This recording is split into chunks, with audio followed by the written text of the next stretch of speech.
Hello जय हिंद दोस्त। स्वागत है आपका आपके अपने यूट्यूब चैनल 360 एसएससी में। तो पहले तो सभी दोस्त बताएंगे आप सभी लोग कैसे हैं। उम्मीद करता हूँ आप सभी लोग स्वस्थ हैं, आपकी तैयारी अच्छी चल रही होगी। तो आज हम अपना क्या करने वाले हैं, ऑलिव बोर्ड का जो लाइव मॉक टेस्ट आता है उसका सॉल्यूशन कराने वाला हूं मैं, जो 8 से 9 मई को आया है। और इस मॉक टेस्ट में मैं आपको सारी अप्रोच बताऊंगा कि किस तरीके से आप सवालों को जल्दी कर सकते हैं और किस तरीके से जो अगर टाइमर अपडेट होता है ना एसएससी में तो आप सवालों को कैसे कर सकते हैं, यूनिट डिजिट डिजिटल सम वो सब आप कैसे लगाते हैं। ठीक है, तो स्टार्ट करते हैं, ज़्यादा समय खराब नहीं करेंगे। इसीलिए मैं लाइव क्लास नहीं ले रहा हूँ इसकी, क्योंकि उसमें कमेंट में थोड़ा समय चला जाता है, तो मैं थोड़ा जल्दी कराने की कोशिश करता हूँ कि प्रैक्टिस मॉक है तो आप थोड़ा जल्दी जल्दी उसका सॉल्यूशन देख लें। तो अगर आप इसका जो सॉल्यूशन पीडीएफ है और इसके अलावा भी जो इन्फॉर्मेशन होती है, जो भी गाइडेंस होती है, मैं अपने टेलीग्राम पे अपलोड करता रहता हूँ, तो आप वहाँ से जाकर टेलीग्राम ज्वाइन कर सकते हैं। सीधे देखो स्टार्ट करते हैं पहले क्वेश्चन से।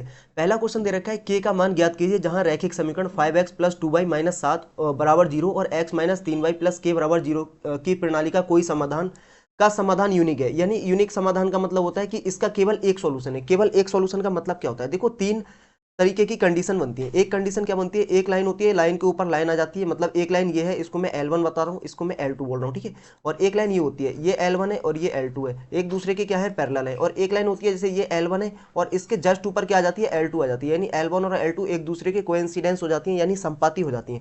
तो जो ये वाला जो केस बनता है ना, इस केस में क्या होता है, केवल एक यूनिक सॉल्यूशन बनता है। कहाँ पर, जहाँ ये इंटरसेक्ट करती है यहाँ पर। और इस वाले इसमें क्या बनता है, यूनिक सॉल्यूशन बनता है, केवल एक सॉल्यूशन निकलेगा। और इसमें क्या होगा, इस वाले केस में नो सॉल्यूशन, यानी जब वो लाइनें एक दूसरे को नहीं काटेंगी तो कहां से सॉल्यूशन बन जाएगा ये बताओ। जैसे ट्रेन की पटरी हो गई, क्या ट्रेन की पटरी कहीं एक दूसरे से मिलती है, आप बोलेंगे भैया नहीं मिलती है क्योंकि वो पैरेलल चलती हैं। तो इसी तरीके से ये पैरेलल चलती हैं, तो इसका भी कोई भी सॉल्यूशन नहीं होगा। और ये क्या होता है, इसके क्या होते हैं, इन्फिनिटी सॉल्यूशन होते हैं, यानी हर पॉइंट पर सॉल्यूशन होगा। देखो हर पॉइंट पर सॉल्यूशन, तो इसके आप बोल सकते हैं अनंत सॉल्यूशन। ठीक है, बहुत सॉल्यूशन निकलेंगे।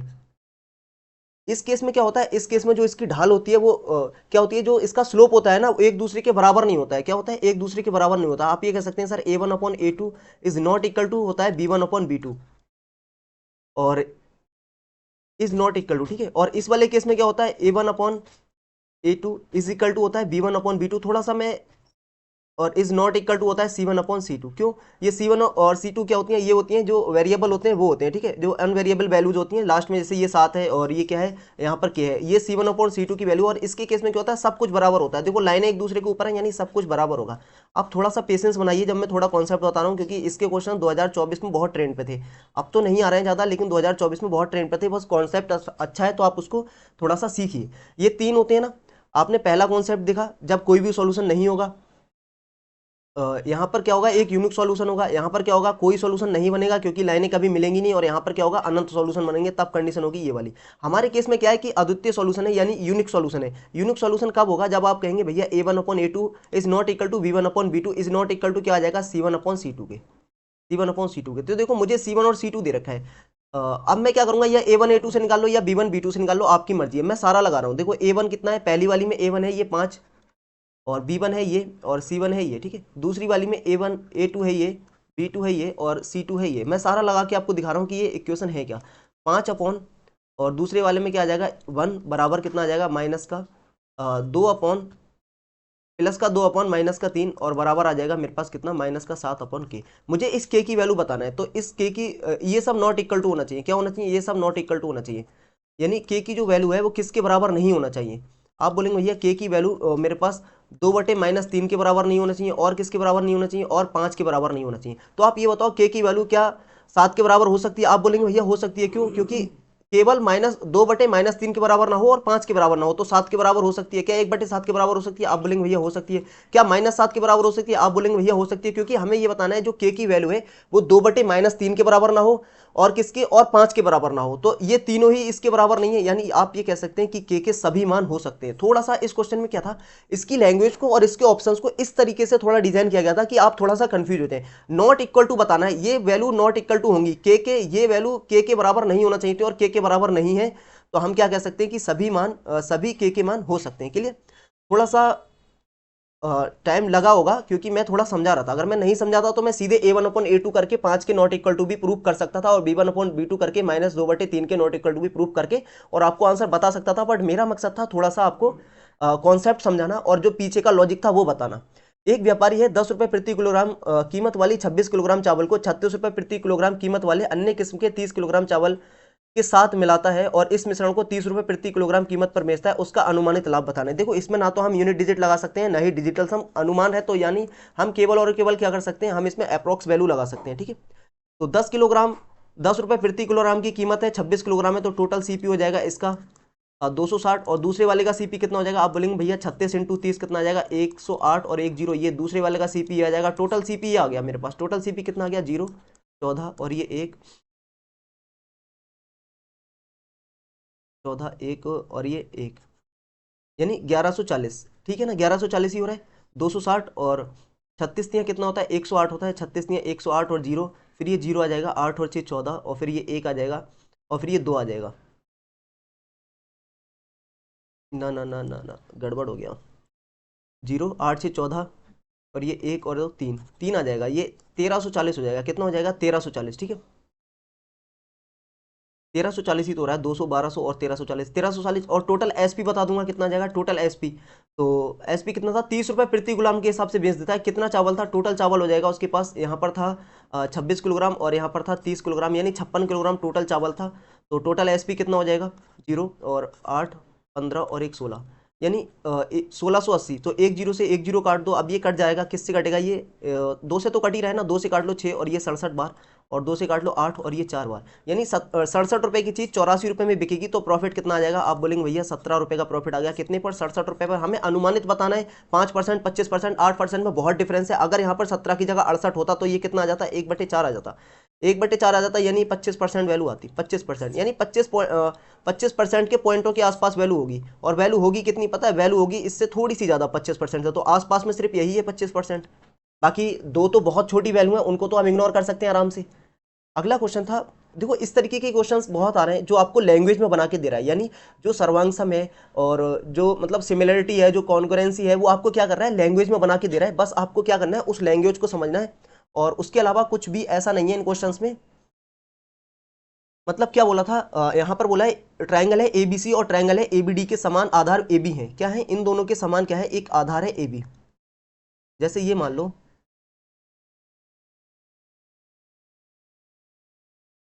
ये कोई आधार है, अब वो बोला क्या है हमसे, मैं इसको ए बी मान लेता हूँ। क्या मान लेता हूँ, मैं इसको ए बी मान लेता हूँ। हमसे बोला था कि जो ए बी है वो परपेंडिकुलर है किस पे, डीसी पर। जो ए बी है वो परपेंडिकुलर है डीसी पर, तो मैं यहाँ पर एक लाइन खींच ले रहा हूँ, इसको मानूंगा मैं डीसी। ये जो लाइन है ना मेरे पास, ये लाइन हो जाएगी डीसी। यही तो बोला है कि जो ए बी है वो परपेंडिकुलर है डीसी पर, ए बी है परपेंडिकुलर डीसी पर। आगे मुझसे क्या बोला था, आगे मुझसे बोला था जो डीसी है वो 2BD के बराबर है। जो डीसी है वो 2BD के बराबर है, यानी जो डीसी है ना वो 2BD के बराबर है। ये बराबर हो जाएगी और ये भी बराबर हो जाएगी, फिर तो आधी आधी हो गई ना। ये जो बीडी हो गई ना, बीडी आधी हो गई डीसी की, तो ये आधी हो जाएगी, ये आधी हो जाएगी, यानी दोनों लाइन बराबर हो गई। अब आगे और कुछ पूछा है क्या, ये लाइन ये यहाँ मिला दो और ये वाली लाके यहाँ मिला दो। सवाल तो हो गया है हमारा, इसको मानो ये यहाँ मिली हुई है, ठीक है। और तो इसमें से क्या बराबर है, देखो ये थीटा हो जाएगा, फिर ये भी थीटा हो जाएगा, क्योंकि ये कॉमन है, ये दोनों बराबर होंगी, और फिर ये भी बराबर हो जाएंगी।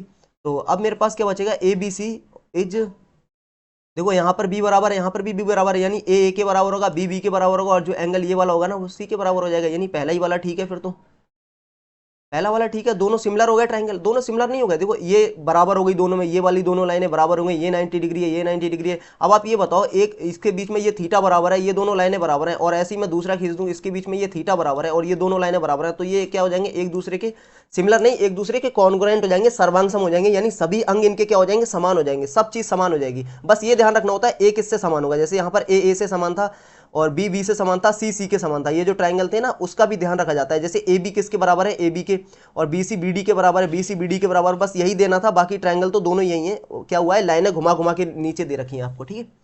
अगला सवाल था, दो संख्याओं का योग 216 है और उनका जो एचसीएफ है वो 27 है, तो वे दो संख्या क्या हो सकती हैं। देखो इसको हम ऑप्शन से, अगर मैं इसको ऑप्शन से कराऊं आपको, आप बिल्कुल दिमाग मत लगाओ। एचसीएफ 27 है, एचसीएफ 27 होने का मतलब है दोनों नंबर को 27 से कट जाना चाहिए।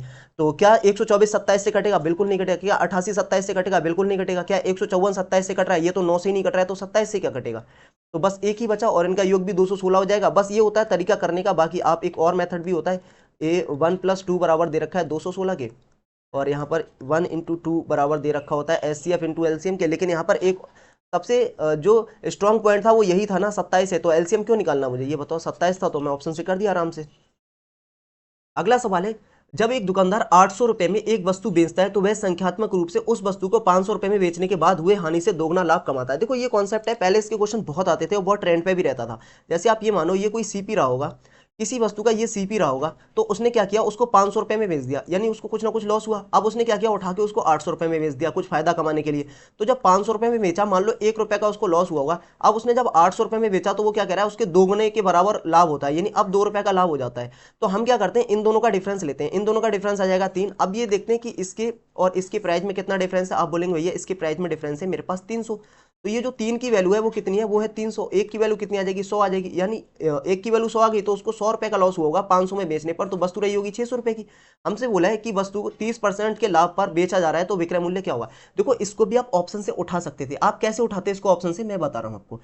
13% के लाभ का मतलब होता है 3/10, 3/10 का मतलब होता है 13/10 हो जाना। कोई चीज 13/10 होने का मतलब 13 का मल्टीपल 72 है नहीं है, 76 है नहीं है, 80 है नहीं है। आपको बिना सॉल्व किए इसका आंसर निकालना था कितना, 780। ठीक है 780। मैंने हालांकि सॉल्यूशन आपको बता दिया, जब 600 रुपए की चीज है और 13/80 में बिकेगी तो कितने में बिक जाएगी बताओ, एसपी कितना हो जाएगा। एक जीरो से एक जीरो कटेगा, 13×6 = 78 आ जाएगा 780 रुपये। और यही चीज हम डायरेक्ट निकाल सकते थे किससे, ऑप्शन एलिमिनेट करके, ऑप्शन एलिमिनेट करके, या आप कह सकते हैं मल्टीपल ऑफ 13, मल्टीपल ऑफ 13 से। ठीक है, ये तरीके होते हैं थोड़ा सा जल्दी करने के सवालों को। ठीक है, मैं हालांकि थोड़ा आपको कॉन्सेप्ट भी बता रहा हूं ताकि आपको ये ना लगे कि भैया तो एकदम डायरेक्ट ही बता के चले जा रहे हैं, पीछे की बात नहीं बता रहे हैं। मैं थोड़ा कॉन्सेप्ट आपको समझा रहा हूं। हालांकि अब की मैं क्या करूंगा, पहले आपको ऑप्शन से सिखाऊंगा, बाद में कॉन्सेप्ट सिखाऊंगा, क्योंकि जो तरीका हम यहाँ मॉक में रखते हैं ना, वही हम एग्जाम में सेम टू सेम इंप्लीमेंट करते हैं। और एग्जाम में कुछ चेंजिंग भी नहीं करना चाहिए। आपको कभी भी एग्जाम में एक्सपेरिमेंट करके नहीं देखना है, वरना बहुत बुरा फेल होके आओगे अगर आपने एग्जाम में एक्सपेरिमेंट करा। जो चीज आप मॉक में कर रहे हो वही चीज आप एग्जाम में करना। ठीक है, जो सेक्शन आप मॉक में पहले करते हैं वही सेक्शन आप एग्जाम में भी पहले करना, सेक्शन भी चेंज मत करना वहां जाके। ये हमसे बोला है 4+ab/1+3ab बराबर 16 है, तो निम्नलिखित का मान क्या होगा। यानी 3ab+1/4ab बताना है। देखो मुझे यहाँ पर 4ab की जगह 3ab करना है, और यहाँ 4ab की जगह कितना, 3ab की जगह कितना करना है 4ab। तो यहाँ पर 4ab प्लस कितना दे रखा था 1/3ab। मुझे ये बताओ आप ऊपर कितना लाना है। आप बोलेंगे भैया मुझे ऊपर 4 लाना है, यहाँ पर ऊपर 3 लाना है, और यहाँ पर है कितना 4 है। तो पहले तो मैं 3 से क्या करूंगा, इसको मल्टीप्लाई करूंगा। अब क्या करना है, मुझे ये 4 हटाना है, 4 हटाना है तो 4 से क्या कर दूंगा, इसको डिवाइड भी कर दूंगा। देखो 3 से मल्टीप्लाई कर दो, 4 से डिवाइड कर दो।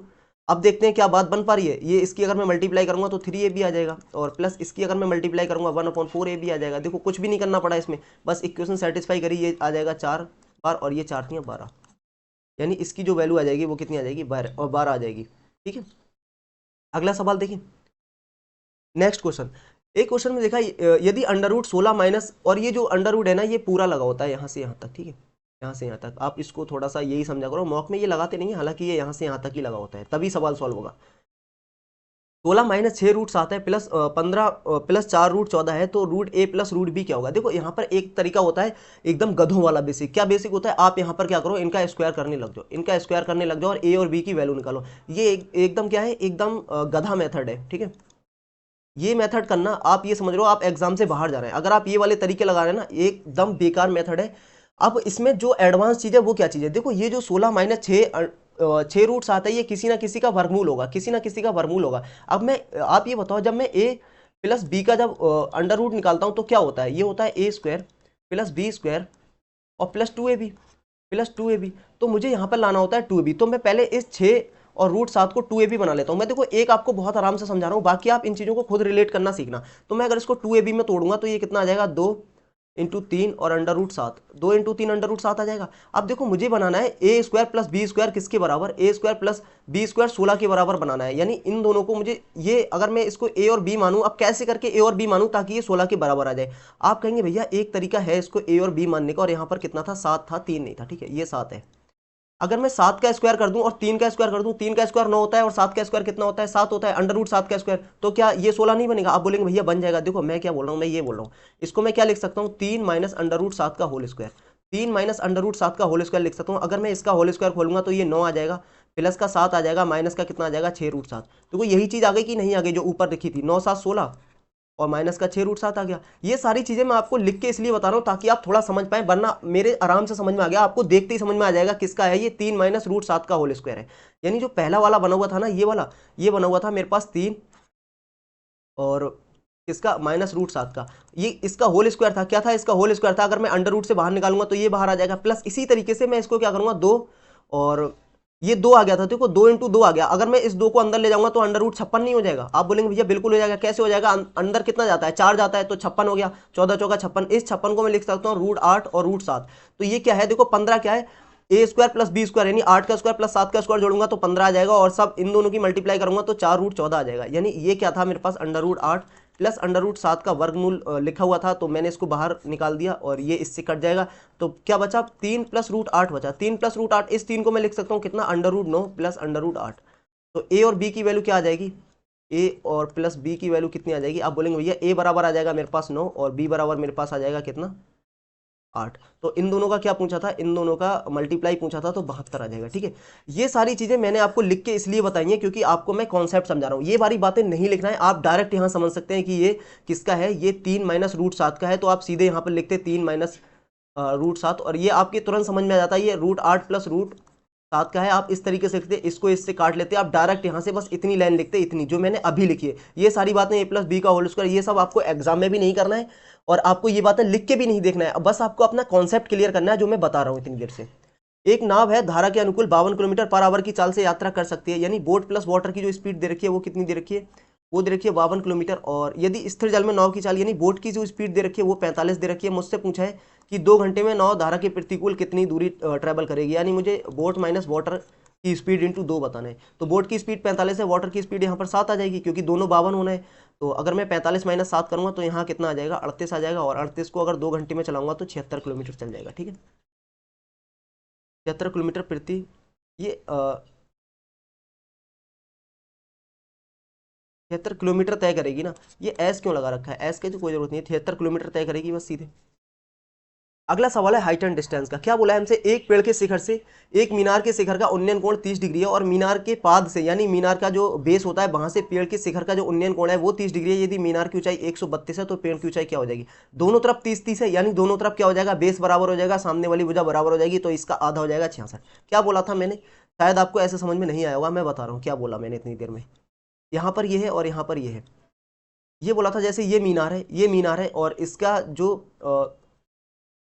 मतलब इसके जो टॉप से मीनार के टॉप का उन्नयन कोण है वो कितना है? आप बोलेंगे भैया ये है 30 डिग्री। और ये बोला था कि मीनार के बॉटम से जो क्या था? एक पेड़ था, यानी पेड़ के मीनार के बॉटम से पेड़ के टॉप का जो एंगल था वो कितना था? वो भी 30 डिग्री था। तो 30 की अगर आप रेशियो वैल्यू लेते हैं तो कितनी आ जाती है? यहाँ पर 1 आता है, यहाँ पर √3 आता है, यहाँ पर 2 आता है। ठीक है, √3 इधर है, यहाँ पर 1 आएगा, यहाँ पर √3 आएगा, यहाँ पर कितना आ जाएगा? 2 आ जाएगा। इस पूरे की वैल्यू मुझे दे रखी है कितनी? 132 मीटर। देखो एक बात मुझे बताओ, एक यहाँ पर है और एक यहाँ पर है, एक वैल्यू ये है, एक वैल्यू ये है, यानी ये दोनों आधी आधी नहीं हो गई? आधी आधी नहीं हो गई क्योंकि इसको मुझे सेटिस्फाई नहीं करना पड़ा। देखो इस लाइन से सेटिस्फाई करते हैं, यहाँ पर √3 था तो यहाँ पर भी √3 था, यानी ये वैल्यू अपने आप ही बराबर हो गई। ये 1 है तो ये भी 1 है, यानी 132 का आधा 66 ये होगा, 66 ये होगा। इसलिए मैंने इतनी जल्दी बता दिया था। ठीक है, आगे सवाल है, देखो हाइट एंड मतलब टाइम स्पीड एंड डिस्टेंस का क्वेश्चन है, बट इसमें क्या कर रखा है? इसमें ना स्पीड को थोड़ा सा लैंग्वेज में बना के दे रखा है, जैसे आप 12th वगैरह में कभी न्यूमेरिकल करते थे फिजिक्स वगैरह के। एक गतिशील पिंड है, पिंड द्वारा तय की गई दूरी d उसके गति के समय t के साथ सीधे बदलती है। और ये क्वेश्चन आया था 2024 के प्री में, जहां तक मुझे याद है, लेकिन कंफर्म नहीं है, लेकिन हाँ मुझे याद आ रहा है कि ये क्वेश्चन मैंने किया है 2024 के प्री का क्वेश्चन था ये। एक गतिशील पिंड द्वारा तय की गई दूरी d उसके गति के समय t के साथ सीधे बदलती है। यानी ये बोला है कि d बराबर सीधे st है। बस ये बोलने में उसको इतना मार पड़ रहा है, इतना घुमा फिरा के बोल रहा है, ये प्रोपोर्शनल होगा, ये हो जाएगा। ठीक है, इसने ये बोला था बस, और कुछ नहीं था। एक लड़का 3 घंटे में 51 किलोमीटर की यात्रा करता है। 3 घंटे में 51 किलोमीटर, यानी उसकी स्पीड कितनी हो जाएगी? 51/3 यानी 17 हो जाएगी। तो उसका डी और टी से रिलेशन बताना था, तो डी बराबर कितना आ जाएगा? स्पीड 17 आ गई और टाइम कितना आ जाएगा? टी। टी बराबर 17 टी। ठीक है, टी बराबर 17 टी। बस इसी बात को घुमा फिरा के उसने क्या किया है, आपको थोड़ा सा परोस के दे दिया ताकि आप कंफ्यूज हो जाए। अगला क्वेश्चन है, केंद्र O और O' वाले दो वृत्त हैं जिनकी त्रिज्याएं क्रमशः 10 सेंटीमीटर और 13 सेंटीमीटर है। उभयनिष्ठ जीवा की लंबाई 10 सेंटीमीटर, वृत्तों के केंद्र के बीच की दूरी क्या होगी? इस क्वेश्चन को भी हम थोड़ा सा किससे करते हैं? हिट एंड ट्रायल से भी करते हैं, और एक और मेथड होता है एक्स बैक्स मान के तो मैं नहीं कराता हूँ। आप ये समझो कि एक ये है और एक ये है, ये दो वर्ग हैं और इसके बीच की जो ये वाली उभयनिष्ठ है इसकी लेंथ दे रखी है कितनी है? 10 है। एक का केंद्र ये आ जाएगा, एक का केंद्र ये आ जाएगा। यहाँ से यहाँ तक डिस्टेंस, यहाँ से यहाँ तक, ये बड़ा वाला है इसको मैं मान लेता हूँ, इसकी जो रेडियस है वो 13 है, और ये छोटा वाला है इसकी जो रेडियस है वो 10 है। इसकी जो डिस्टेंस होती है ना 10 सेंटीमीटर पूरी है, तो 5 इधर होती है और 5 इधर होती है। अब आप अगर इसमें थोड़ा सा ट्रिपलेट लगाएं तो आप बोलेंगे भैया क्या बोलेंगे? 5 12 13, यानी यहाँ से यहाँ तक 12 आ जाएगी। और ये भी तो देखो ये भी तो राइट एंगल बन रहा है, ये 5 है ये 10 है, तो यहाँ पर कितनी आ जाएगी 5 तो आएगी आएगी, और अंडर रूट कितनी आ जाएगी 2 का स्क्वायर माइनस 1 यानी अंडर रूट 3। देखो इस तरीके से सॉल्व किया था, ये 5 था ये 10 था, तो ये कितनी आ जाती है, देखो 5 दोनों तरफ कॉमन है तो 5 तो आता ही आता है। बाकी यहाँ पर भी कितना बचेगा 2, 2 का स्क्वायर 4 माइनस 1 का स्क्वायर कितना हो जाएगा 1, तो 5√3 आ जाएगा। ये तरीके होते हैं थोड़ा सा पाइथागोरस को थोड़ा जल्दी सॉल्व करने के। तो बची कितनी, देखो 12 प्लस 5√3, यहाँ से यहाँ तक की यही तो डिस्टेंस आ गई, 12 प्लस 5√3, यही हमें बताना था कितना होगा, 12 प्लस 5√3 होगा। ठीक है, अगला, यदि एक समकोण षटभुज प्रिज्म का आधार क्षेत्रफल और ऊंचाई और आयतन क्रमशः इतने दे रखे हैं, यानी ये एरिया है, क्या है ये, आप बोलेंगे भैया ये दे रखा है मेरे पास एरिया, ये क्या दे रखा है, ये दे रखा है मेरे पास उसका हाइट, और ये क्या दे रखा है, ये उसका वॉल्यूम दे रखा है। और जो प्रिज्म का वॉल्यूम होता कितना है, आप बोलेंगे भैया प्रिज्म का वॉल्यूम होता है base area into height, base area into height. Base area दे रखा है, वॉल्यूम दे रखा है, यानी मुझे पूछा क्या है, एक्स का मान पूछा है, यहाँ पर ये एक्स दे रखा है, इसका मान पूछा है। बेस एरिया दे रखा है 17 28 0, और बेस एरिया है मेरे पास, मतलब वॉल्यूम दे रखा था 17 28 0, 3√3 एक्स स्क्वायर अपॉन में कितना आ जाएगा 2, और हाइट दे रखी थी कितनी 15√3। कुछ कट रहा है, कटेगा तो देखो 3 और 3 कितना आ जाएगा 3 आ जाएगा, 3√3 3 आ जाएगा, और 3 इंटू 3 9 आ जाएगा। क्या ये 9 से कट रहा है, ये 9 से कट रहा है, तो सीधे ये वाला √3 ये वाला 3 और ये सब 9 से काट लेते हैं। यहाँ पर कितने बार कटेगा 9 से, एक बार कटेगा, और कितना बचा 8 बचा, फिर 2 उतरा 9 बार कटा, फिर ये 2 बार कटा, 192 1920 सॉरी 1920 आ गया। यहाँ पर एक्स स्क्वायर है, यहाँ पर 15 है, तो इसको एक बार 15 से भी काट के देखेंगे, 15 से एक बार कटेगा, फिर 4 बचेगा, 15 से कटेगा ये कितनी बार 2 बार, फिर 12 बचेगा ये 8 बार, तो 128 और बटे 2 है, तो एक्स स्क्वायर की वैल्यू कितनी आ जाएगी 256।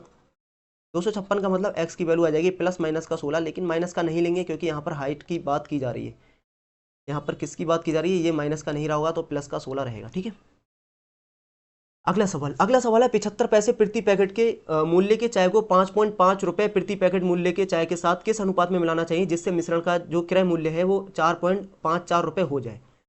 75 पैसे है, सबको पैसे में ही रख लेते हैं, 75 पैसे को तो 75 पैसे ऐसे ही कर लेते हैं, बाकी बचा ये 5.50 रुपए, तो इसको भी पैसे में बना लेते हैं 5.50, और ये भी पैसे में बना लेते हैं 4.54। आप सबको रुपए में भी बना लेते हैं, यहाँ भी पॉइंट लगा लेते हैं, लेकिन मैं पॉइंट अवॉइड करने के लिए ऐसा कर रहा हूँ। इस पर एलिगेशन लगा लो, एलिगेशन लगाएंगे, ये सीपी है और ये भी सीपी है, ये भी सीपी है, तो जो एलिगेशन आ जाएगा वो किस पर आ जाएगा, उसके जो उसकी क्वांटिटी होती है उसमें आ जाएगा। ये कितना बचा 50, और ये 375 रेशो, ये कितना बचा 100 बचा, 375 रेशो 100। अगर मैं इसको काट लूंगा किससे 25 से, तो ये 25 से कटेगा 4 बार, 25 से कटेगा 15 बार, 15 इंटू 25 कितना होता है 375 होता है। ये वैल्यू आपको थोड़ी याद भी होना चाहिए, और बाकी याद नहीं है तो काट सकते हैं, कोई इतनी बड़ी बात है नहीं, आप काट लो 25 से, ठीक है, इसमें कोई इंसल्ट नहीं हो जाती अगर आपको छोटी बहुत वैल्यू याद नहीं है। अगला सवाल क्वेश्चन है, एक सी एक अर्धवृत्त का केंद्र है जिसकी त्रिज्या 14 है और ए बी क्या है, ए बी व्यास है, ओ अर्धवृत्त पर स्थित है ताकि ए ओ और ए बी बराबर, ए ओ और ओ बी बराबर हो जाए, यानी ये दोनों क्या करना है बराबर करना है, ये दोनों क्या करना है मुझे बराबर करना है। ये बहुत मतलब बहुत ज्यादा अच्छा पॉइंट उन्होंने दे रखा है, ये बराबर है। तो चित्र में दिखाए गए दो छायांकित क्षेत्रों के बीच के क्षेत्र का अंतर याद करना है, यानी आप ये बताओ मुझे ये ओ ए और ओ बी बराबर कब हो सकते हैं, जब ये बिल्कुल बीच में हो। क्यों पता है ऐसा क्यों बता रहा हूं मैं, ऐसा इसलिए बता रहा हूं, जैसे मैंने एक लाइन यहाँ पर खींच दी, ठीक है, अगर मैंने इसको थोड़ा सा यहाँ पर कर दिया तो ये वाला छोटा हो जाएगा, ये छोटा हो जाएगा, ये बड़ा हो जाएगा, और मैंने थोड़ा सा इधर कर दिया तो ये छोटा हो जाएगा, ये बड़ा हो जाएगा। अगर मैं इसका बिल्कुल बीच वाला पॉइंट लूंगा ना तभी ये दोनों बराबर हो सकते हैं। यानी एक बात तो क्लियर हो गई सर, ये एकदम बीच में होगा, ये बीच में होगा, यानी ये क्या है एक चतुर्थांश बन जाएगा। अगर मैं इसको पूरा काट लूँ, इसको अगर इस ट्रायंगल को पूरा कर लूँ तो ये एक चतुर्थांश नहीं बन गया, यानी 1/4 भाग ये हो जाएगा, 1/4 भाग ये हो जाएगा, 1/4 में कट जाएगा। ये बात तो मैंने आपको थोड़ी रफली समझा दी, थोड़ा सा आइडिया दे दिया कि इस सवाल को किस तरीके से हम टैकल करने वाले हैं। अब कुछ बातें दे रखी हैं सवाल में, इसका त्रिज्या 14 है, यानी ये 14 हो जाएगी, ये 14 हो जाएगी। ये देखो अब होता क्या है, जब भी ऐसा बनता है तो ये 90 डिग्री का एंगल बनता है हमेशा। आप कहीं भी अर्धवृत्त पे कहीं भी एक पॉइंट लगा लेंगे वो 90 डिग्री का ही बन रहा होगा, आप कहीं भी लगा लो ये 90 होता है।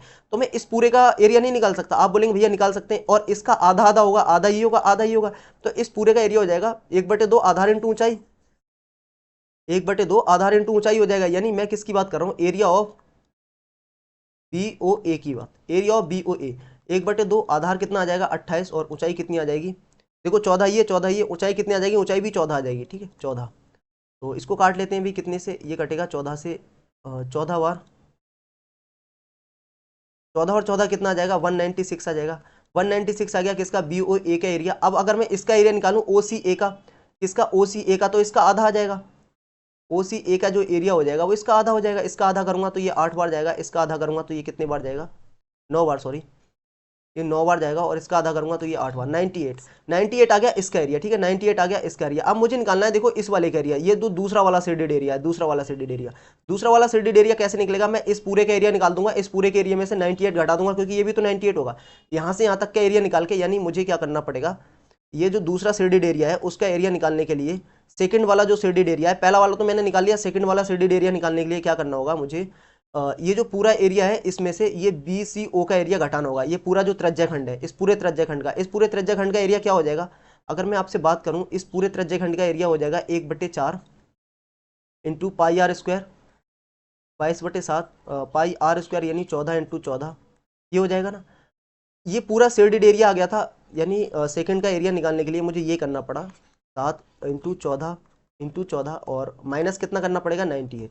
ये दूसरे का एरिया आ जाएगा, तो करना तो पड़ेगा भाई, ये कटेगा 7 चौक 28, 28 से ये कटेगा 2 बार और ये कटेगा 7 बार, तो कितना बचा 7 दूगनी 14 और 7 दूगनी 14 1 15, 194 आ गया, ये 98 आ गया, तो बचा कितना सेकंड वाले का जो एरिया बचा है वो कितना बचा है 6 बचा है, और कितना बचा है यहाँ पर 14 में से 9 गया तो 5 56 बचा। पहले वाले का 58 था, सेकंड वाले का देखो ये फर्स्ट वाले का था 58 और सेकंड वाले का कितना आ गया 56 आ गया। तो इन दोनों का जो डिफरेंस आ जाएगा वो कितना आ जाएगा, आप बोलेंगे भैया इन दोनों का डिफरेंस कुछ और नहीं होगा बल्कि हो जाएगा 2 और ये 4 42 डिफरेंस आ जाएगा। देखो थोड़ा समय लगा, समय इसलिए लगा क्योंकि मैं चीज़ों को समझा रहा हूँ, मैं ये बता रहा हूँ कि बी ओ ए ऐसे आ जाएगा, लेकिन हाँ जब भी ये क्वेश्चन आते हैं, ये 2017 में बहुत ट्रेंड पे थे ये वाले सवाल, 2017 में शेडेड वाले बहुत क्वेश्चन आए थे, अब भी एक एक क्वेश्चन आ जाता है और इसमें थोड़ा सा समय लगता है क्योंकि पहले इस फिगर को समझना पड़ता है, इस फिगर को समझ के इसका एरिया अलग निकाला, इसका एरिया अलग निकाला, फिर उन दोनों का डिफरेंस लिया तो कितना आ गया 42 आ गया, ठीक है।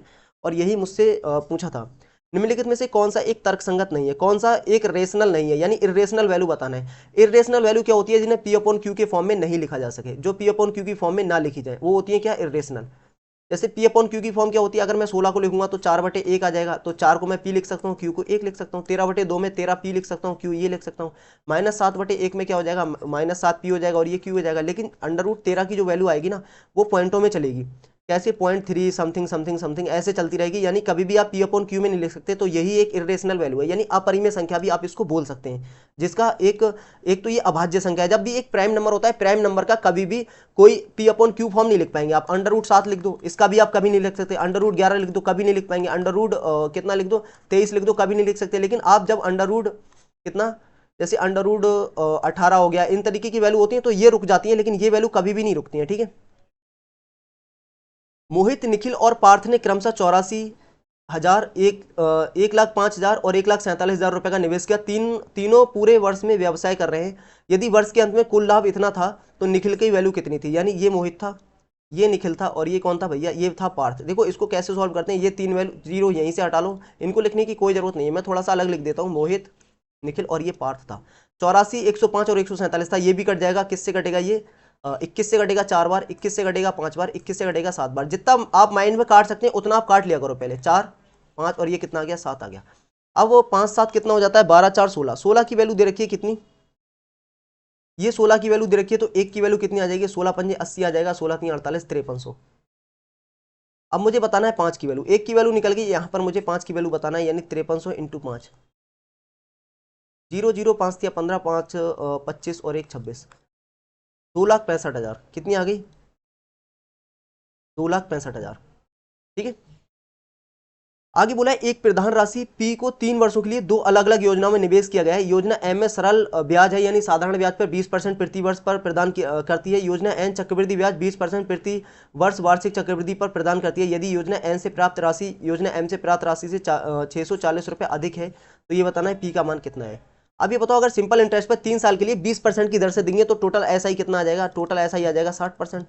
और अगर कंपाउंड इंटरेस्ट पे 20-20 साल की मतलब 20-20% की 3 साइकिल करेंगे तो कितना आ जाएगा, 2 साइकिल होता है 44% और 1 साइकिल और कर लेते हैं भाई, ये कितना आ जाएगा 64 और प्लस 8 8 और ये 0 बटे 100 हो जाता है, तो ये 0.8 यानी 64 प्लस 8.8%, 8.8% यानी 60 को अगर मैं अलग कर लूँ तो कितना आ जाएगा ये 72.8%, कितना आ गया ये 72.8%। इन दोनों का डिफरेंस कितना आ गया आप बताओ, ये सीआई था, इन दोनों का डिफरेंस कितना आया, इन दोनों का डिफरेंस आया 12.8%। इस 12.8% की जो वैल्यू दे रखी थी वो दे रखी थी मेरे पास 640। अब मुझे वैल्यू बताना है 100 की। किसकी वैल्यू बताना है? 100 की। तो 640 बटे ये और इंटू 100, ठीक है। एक जीरो से ये ऊपर आ जाएगा, 64 से काटूंगा इसको 2 बार और ये कटेगा 5 बार, यानी 5000। कितनी वैल्यू आ गई? 5000, ठीक है। अगला क्वेश्चन, निम्नलिखित समीकरण का मान क्या होगा? देखो इसमें दो तरीके होते हैं करने के, एक तो आप वैल्यू पुट करो और एक अगर सिंपल सिंपल चीजें दिख रही हैं तो वैल्यू पुट मत करो, आराम से हो जाएगा। सेक थीटा क्या होता है? आप बोलेंगे भैया सेक थीटा होता है 1/cos थीटा। और कॉट 90 माइनस थीटा कितना होता है? Cot 90 minus theta tan theta हो जाता है, क्योंकि ये फर्स्ट क्वाड्रेंट में पड़ रहा है तो सारे पॉजिटिव हो जाते हैं। टेन थीटा को मैं लिख सकता हूँ sine theta upon cos theta, tan theta upon cos theta into sine square 90 minus theta कितना हो जाता है? Cos square 90 theta, cos square theta, ठीक है। और कॉसिक थीटा को मैं लिख सकता हूँ 1/sin। अब कुछ कट रहा है, एक से ये कॉस कटा, साइन से ये साइन कटा, बराबर आ गया कॉस स्क्वायर के। बस ऐसे करना होता है सवाल। देखो ये तरीका होता है सवाल करने का एग्जाम में। अब आप बच्चों की तरह लिखेंगे एक एक वैल्यू छोटी छोटी, तब आप अपना समय बर्बाद करेंगे। समय बचाने के तरीके यही होते हैं। जैसे ये बोला था 7500 रुपए का एक कार्य दो श्रमिक ए और बी को सौंपा गया है। ए और बी क्रमशः 25 दिनों और 75 दिनों में अपना कार्य पूरा कर सकते हैं। यदि वे एकांतर रूप से कार्य करते हैं तो ए द्वारा कुल प्राप्त धनराशि कितनी होगी? हम जो वेजेस होती है यानी जो सैलरी होती है वो उसको डिवाइड करते हैं कि किसने कितना वर्क किया। यानी अगर वो बराबर काम करते हैं, मतलब बराबर दिनों के लिए काम करते हैं तो एफिशिएंसी के हिसाब से दे देते हैं। लेकिन उन्होंने क्या किया है, बराबर दिनों के लिए काम नहीं करते हैं, वो एक आध बंदा एक आध दिन एक्स्ट्रा काम करेगा। तो हम इसमें डिपेंड मतलब इसके रेशियो में बांटेंगे कि किसने कितना वर्क किया। यानी ए की जो एफिशिएंसी है वो कितनी है? 25 है।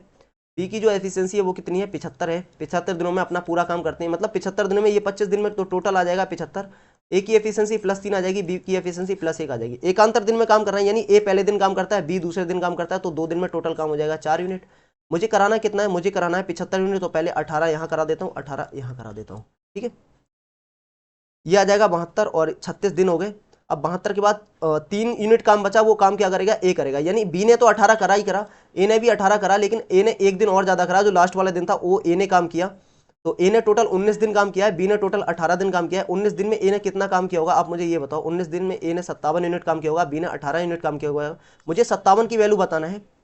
और अगर मैं इन दोनों का रेशियो ले लेता हूँ तो ये 19 बार जाएगा और ये कितने बार जाएगा? ये 9 बार। तो ये दे रखा है मुझे, क्या दे रखा है? 9 बार नहीं, सॉरी 6 बार, ये 6 बार। तो 25 की वैल्यू दे रखी है कितनी है? 7500। 25 की वैल्यू 7500 है। टोटल काम इतना हुआ था और ए ने कितना काम किया था? 19 यूनिट काम किया था। इस 19 यूनिट की मुझे वैल्यू बताना है कितनी होगी। 25 से कटेगा 3 बार, 19 तियां 57, कितना आ जाएगा? 19 तियां 57। यानी ए को जो रुपए मिलेंगे वो 5700 मिलेंगे। अगर बी को पूछता तो बी को कितने मिले थे? कितने मिलते? 25 3 और 6 तियां 1800। 1800 किसको मिलते? 1800 मिलते बी को, ठीक है। 5700 मिलेंगे ए को। आप यहाँ भी 19 का मल्टीपल चेक कर सकते थे। अगला सवाल है, कांस्य एक मिश्र धातु है जिसमें यदि 37% एल्युमिनियम है, 11% टिन है और शेष तांबा है, तो 15 किलोग्राम कांस्य में कितना तांबा है ये बताना है। अब सारी चीजें तो आपको दे रखी हैं। 37% और 11% कितना आ जाएगा? 48%। तो बचा कितना तांबा? 52%। 52% बचा, यानी 15 kg का 52% निकालना है। 52/100 कर दो सीधे। 5 से काट दो 3 बार, 5 से काट दो 20 बार, ठीक है। और ये 26 बार काट दो, ये 10 बार काट दो। 26 नहीं 78, 78/10 कितना आ जाएगा? 7.8। 7.8 kg क्या हो जाएगा? उसमें तांबा हो जाएगा। क्लियर है। अगला सवाल है, 12 सेंटीमीटर त्रिज्या वाले एक वृत्त के त्रिज्यखंड का केंद्रीय कोण कितना है जिसका क्षेत्रफल कितना है? 32 पाई सेंटीमीटर स्क्वायर है। त्रिज्यखंड का जो एरिया होता है उसको निकालने का फार्मूला क्या होता है? आप बोलेंगे भैया theta upon 360 into pi r square होता है, ठीक है। ये एरिया होता है। और 1/2 LR भी होता है, 1/2 LR भी होता है। अगर आपको लेंथ ऑफ आर्क दे रखी है और आर दे रखी है तो आप सीधे यहाँ से निकाल सकते हैं, वहाँ थीटा निकालने की जरूरत नहीं होती है। यहाँ पर हमें थीटा निकालना है तो ये वैल्यू लेना पड़ेगी हमें। एरिया दे रखा है 32 पाई, थीटा की वैल्यू बताना है कितनी होगी? 360 हो जाएगा। और पाई तो पाई रहने दो क्योंकि पाई से पाई कट जाएगा। आर स्क्वायर बताना है 12 × 12 हो जाएगा, ठीक है। ये पाई से पाई कटा और 12 से कटा ये 3 बार, और ये 12 से 4 से काट दो इसको और 3 बार, और ये इसको 4 से काट दो कितनी बार? 8 बार। तो ये 3 से कटेगा कितनी बार? 10 बार। तो थीटा की जो वैल्यू आ जाएगी वो कितनी आ जाएगी? वो आ जाएगी 80 डिग्री, ठीक है।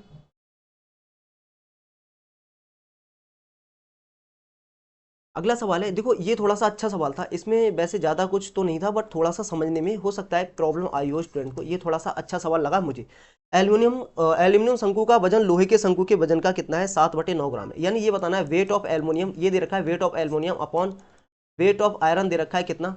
7/9 वैल्यू ये दे रखी है। यदि 1 ग्राम एल्यूमिनियम का वजन लोहे के 1 ग्राम के वजन का कितना है, 9/7 है। यानी अगर मैं डेंसिटी की बात करूं, density of aluminium upon density of iron कितना दे रखा है मुझे, कितना दे रखा है, ये 1 ग्राम यानी 9/7 के बराबर है। तो दोनों शंकुओं की ऊंचाई समान है, तो एल्यूमिनियम शंकु की त्रिज्या और लोहे के शंकु की त्रिज्या का अनुपात बताना है। देखो जो डेंसिटी होती है वो क्या होती है, आप ये बताओ। डेंसिटी होगी इसका जो वॉल्यूम होगा उसके, और इसका जो मतलब वेट होगा उसके प्रोपोर्शन के बराबर।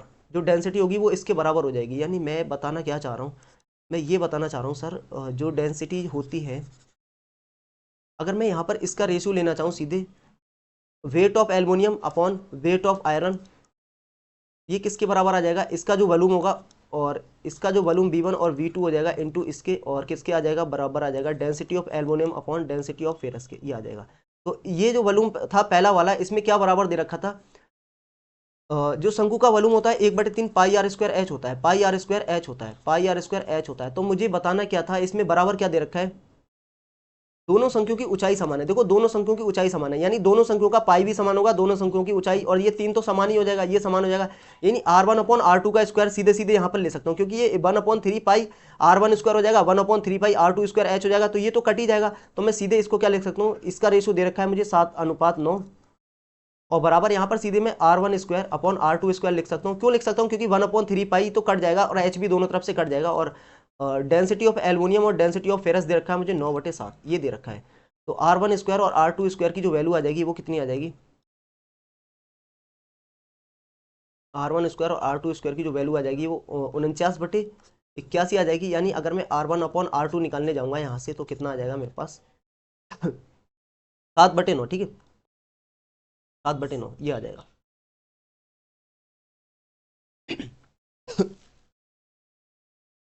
अगला सवाल,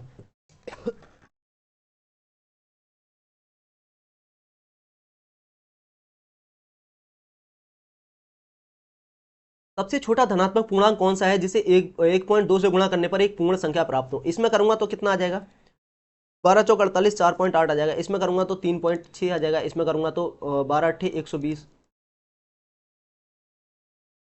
12 अट्ठे कितना, 12 अट्ठे 94, सॉरी 15 अट्ठे 120 होता है, 12 अट्ठे 94, 9.6 आ जाएगा। इसमें करूंगा तो 120 आ जाएगा, यानी यही होगा सबसे छोटा। फिर पॉइंट से जीरो हट जाएगा, ये यहाँ पर जीरो आ जाता ना, वो हट जाएगा। फिर अगला, एक लंबवृत्तीय आइसक्रीम शंकु में आइसक्रीम की मात्रा इतनी है, यदि शंकु की त्रिज्या इतने के बराबर है तो शंकु की ऊंचाई कितनी है।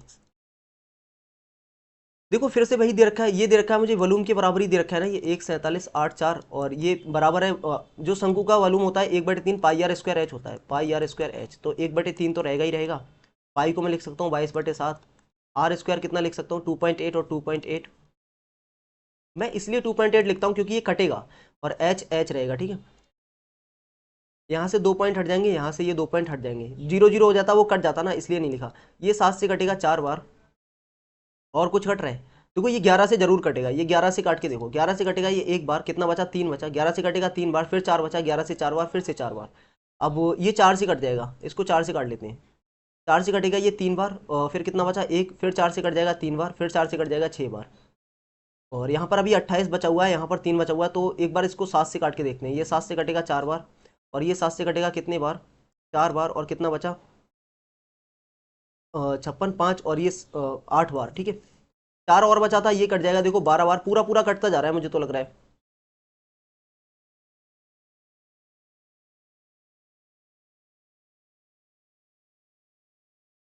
तो 12 3 36, ये तो कुछ ना कुछ तो गड़बड़ हुआ है, कुछ छूटा है अभी। ये 7 से काटा था एक बार, और हाँ हाँ यहाँ पर अभी एक और 2 रह रहा है ना, यहाँ पर 2 रह रहा है, 11 से काटा था ना सिर्फ, तो ये 12 से कटेगा 4 बार, और फिर ये 2 से कट जाएगा एक बार 6 बार, तो छेतियाँ कितना हो जाएगा, छेतियाँ 18, एच बराबर 18 आ जाएगी। यहाँ पर 2 मिस कर दिया था, एक 2 बच गया था ना 11 से काट के, उस 2 से काट के ये 6 आ जाएगा, और फिर कितना आ जाएगा, 6 चौक 24, मतलब ये 12 बचा था, फिर ये 6 बचा था, और छेतियाँ 18। मैंने क्या किया, मैंने एक ही लाइन में काटा है, तो थोड़ा सा उसमें घिचपिच हो गया था, आप एक आध लाइन बढ़ा सकते हैं। अगला क्वेश्चन है, श्रृंखला 78 71 74 64 57 50 का योग अधिकतम मान क्या है जब पदों को तब तक लिया जाए जब तक वे धनात्मक रहे, यानी पॉजिटिव तक जाना है, जीरो तक जाना है, इसके नीचे नहीं जाना है। जीरो भी नहीं ले सकते, जीरो ना तो पॉजिटिव होता है और ना ही नेगेटिव होता है।